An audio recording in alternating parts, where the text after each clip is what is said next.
ਚਾਚਾ ਜਦੋਂ ਬਾਹਰਲਾ ਬੰਦਾ ਕੋਈ ਆਵੇ ਨਾ ਧੀਆਂ ਨੂੰ ਕਹੀਦਾ ਹੁੰਦਾ ਪਰਦੇ 'ਚ ਰਹਿਣ। ਚੱਲ ਕੁੜੀ ਅੰਦਰ ਕੀ ਬਕਵਾਸ ਕਰਨ ਡੇ ਆ ਤੂੰ ਓਏ ਕੁੱਤੇ ਆ ਕੇ ਤਾਂ ਦੇ ਗੈਰ ਬੰਦੇ ਦੇ ਸਾਹਮਣੇ ਨਹੀਂ ਦਫਾ ਹੋ ਤੂੰ ਆਪਣੇ ਬਲਾ ਨੂੰ ਓਏ ਇੰਬਲੀ ਖੱਟੇ ਲੱਡੂ ਵਾਲਿਆਂ ਨੂੰ ਬਲਾ ਚਾਚਾ ਹੁਣੇ ਆਪਾਂ ਸੱਦ ਲੈਂਦੇ ਆ ਜਲਦੀ ਸੱਦ ਤੂੰ ਸਾਈਡ ਤੇ ਹੋ ਕੇ ਬਹਿ ਜਾ ਕਰਕੇ ਤੇ ਤੂੰ ਆ ਕੇ ਖਲੋ ਜਾਣੀ ਵਿੱਚ ਮੈਂ ਤਾਂ ਪੁੱਛਣ ਲੱਗੀ ਸੀ ਇੱਧਰ ਮੋੜ ਓ ਇੱਧਰ ਮੂੰਹ ਮੋੜ ਇੱਧਰ ਮੋੜ ਕਹਿੰਦਾ ਸਾਈਕਲ ਦੀ ਗੱਡੀ ਵਰਗਾ ਸੇਰਾ ਤੇਰਾ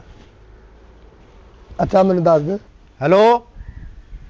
ਅੱਛਾ ਮੇਰੀ ਗੱਲ ਸੁਣ अस्सलाम वालेकुम। ਮੈਂ ਕਹਿੰਦਾ ਅੱਜ ਬਾਹਰੋਂ वालेकुम सलाम। उस्ताद जी मलवा बहुत सोहना ही हो उस्ताद सुनहरी कलर दे बाले लम्मे लम्मे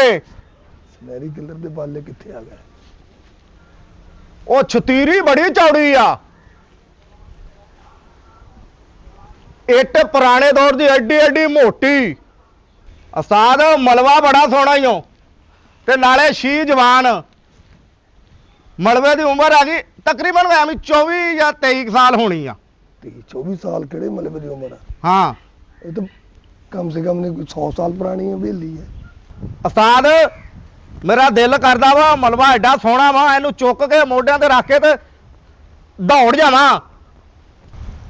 ਮੋਬਾਈਲ ਲੈ ਲਓ ਜੇ ਨਹੀਂ ਆ ਗੱਲ ਕਰਦਾ ਆ ਮੋਬਾਈਲ ਤੁਹਾਡਾ ਹੀ ਉਹ ਲੋ ਮੇਰੇ ਜਿਹਨੇ ਮੋਬਾਈਲ ਤਾਂ ਮੈਂ ਥੱਲੇ ਰੱਖਿਆ ਸੀ ਮੈਂ ਗੱਲ ਕਰਦਾ ਮੈਂ ਮੇਰੀ ਗੱਲ ਸੁਣ ਲਾ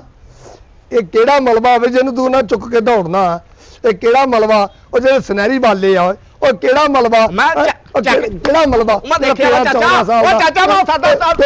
23 ਸਾਲ ਦਾ ਮਲਬਾ ਕੀ ਕਰੀ ਜਾਂਦੇ ਤੁਸੀਂ ਵੇਚਣਾ ਕਿ ਨਹੀਂ ਵੇਚਣਾ ਮੈਂ ਬਾਹਰ ਜਾਣਾ ਮੈਂ ਨਹੀਂ ਵੇਚਣਾ ਉਹਦਾ ਮਲਬਾ ਉਹ ਕਹਿੰਦੇ ਮੈਂ ਨਹੀਂ ਵੇਚਣਾ ਮਲਬਾ ਉਹ ਕਿਹੜਾ ਮਤਲਬ